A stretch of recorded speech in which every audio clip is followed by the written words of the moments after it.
Yeah, I think that was a big thing. They beat us to the long rebounds. Ball went over our heads. So, you know, it's important when the ball's shot, particularly it's shot from the perimeter. We got to get to bodies because if you run in, it's gonna go long.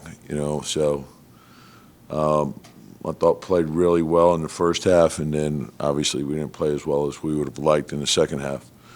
So when we came out, we had a 16-point lead, and then the first 3 or 4 minutes we just traded buckets, and so we were playing with fire there, and then well, we fell short in the end. You talked a lot this year about Julius's advancements, how much of that has to do with just like him being put in a role where last year he had to do so much facilitating and how much Jalen has kind of taken that burden off of him and allowed him to be him. In random games like this, when Jalen's just not able to play, especially during crunch time, you guys run a lot of stuff with Julius. How do you make it so that he doesn't necessarily fall into last year's traps or can operate a little bit? Yeah, and I don't know if you put it on any one particular thing. I just thought, and I want to look at the film. RJ got going pretty good, and they went to the blitz on RJ, and usually we're pretty good with that, moving the ball to the backside. And when we did move the ball to the backside, we didn't make shots, and that's a big part of it. So, he was the one guy that was going pretty good. Uh, so some nights the ball doesn't go in. When it doesn't go in, we got to be able to win it with our defense and our rebounding. And I thought those two things weren't there. The low turnovers were there. We always talk about defend, rebound, low turnover. That'll put you in position to win, regardless of how you shoot the ball. So, our defense wasn't there. The rebounding wasn't there. So we didn't give ourselves a chance to win it in the end. It looked like you guys were kind of flat in the fourth quarter. Yeah, and like you still want to be able to navigate through that. Like to me, sometimes if the ball's not going in, you let that take away from other parts of your game. We didn't get any easy scoring opportunities. Like sometimes that can get you going. And but like we got to learn from it. We got to get better. It doesn't stop. So we know we're heading out to Sacramento, and they're an unbelievable offensive team. So we're going to have to be at our best.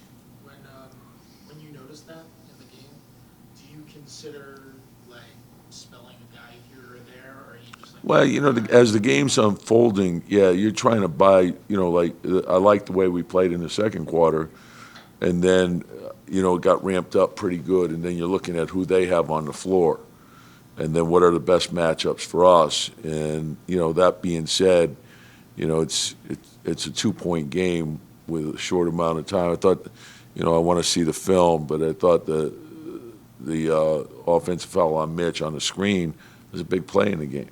And I know like they say your legs can't be outside of your shoulders. Well, I don't know. I haven't seen a screen set yet where your legs aren't outside your shoulder. Tom, obviously you never want to lose a game, but you preach all the time about how anybody in the league can beat you and you have to bring it every night. I mean, is this almost a helpful reminder, or do you hope it will you look back at it as a helpful reminder that Yeah, well, and we try to say, look, their record is not an indication of, their talent. They've had a lot of guys out with injuries, and they're playing really good right now. Their last 10 games, they're 5-5. So, and I've seen them a bunch of times.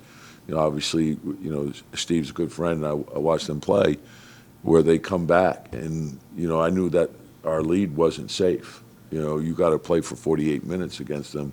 Rozier is a big-time player. Hayward is a big-time player. So Washington is coming back. He's a very explosive player. So we knew, Oubre can get going, and he got going too. So, they had guys that were out there that can score. And if you're not on it, it's going to be a problem.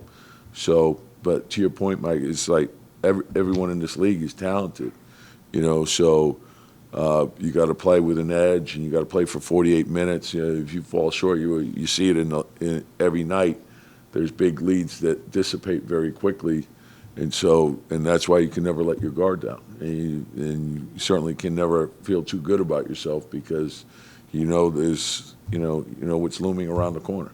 RJ, second quarter, came out like, regardless of the scoring, came out like he had the wraparound pass to Hartenstein. He had that bounce pass to Hart in transition. He seemed to be making all the right reads on every possession. What was allowing him to just read the game at that level? Well, I thought, his aggressiveness going to the basket and then making his decision based on where the big was, So if he was all the way back, he can finish. If he comes up, wrap around and find Mitch. And then, what they did is they adjusted to the blitz. Which anytime a player gets going like the way he was going, that's the next step. And then we always say, get to your three outlets, know your progressions, make the second pass against the blitz, and it's easy offense. But we didn't make shots. So I think we made 9 threes in the first half, and we made 2 in the second. So and usually if they're blitzing and you're making your threes, that you're going to make them make another decision. What do you hope to learn about you guys on the strip? Pardon? I mean, is there what are you hoping to learn or see from you guys on the strip? Obviously, A lot, as we, go through the season, I don't want us to change our approach, and that's what I really like about this team, is just concentrate on exactly what's in front of you. So learn from tonight, then, tomorrow it's all about getting ready for Sacramento. Don't look ahead, just think about the improvements we have to make, get ready for that game, and then when that game's gone, get ready for the next one. Just keep going step by step. Don't jump ahead. And we know we're playing really good teams, and I think this time of the season, you also realize the intensity is going to be there. Because of whether it's a play-in or playoff or seeding or whatever it might be. And even tonight, like you're playing a team that, there's guys that are playing that are fighting for roster spots, for playing time. There's always motivation in this league, so you can never shortcut the preparation that goes into playing each night and what goes into winning each night. And I think if you're building the right habits, we're not going to be perfect. And tonight we didn't play a great game, but bounce back tomorrow. And that's, even at the end, like I say, I want us to have the belief that no matter where we are in the game, we could always find a way to win and be mentally tough. So it wasn't going our way, we'll make it go our way. So in the end, we fell short, ran out of time. Tomorrow we get ready for the next one. In that third quarter, the way they out-rebounded, you kind of beat you to every loose ball. That's not something that happens to your team. I mean, could you tell that, that's just an Yeah, well, because oftentimes with those long rebounds, they turn into threes.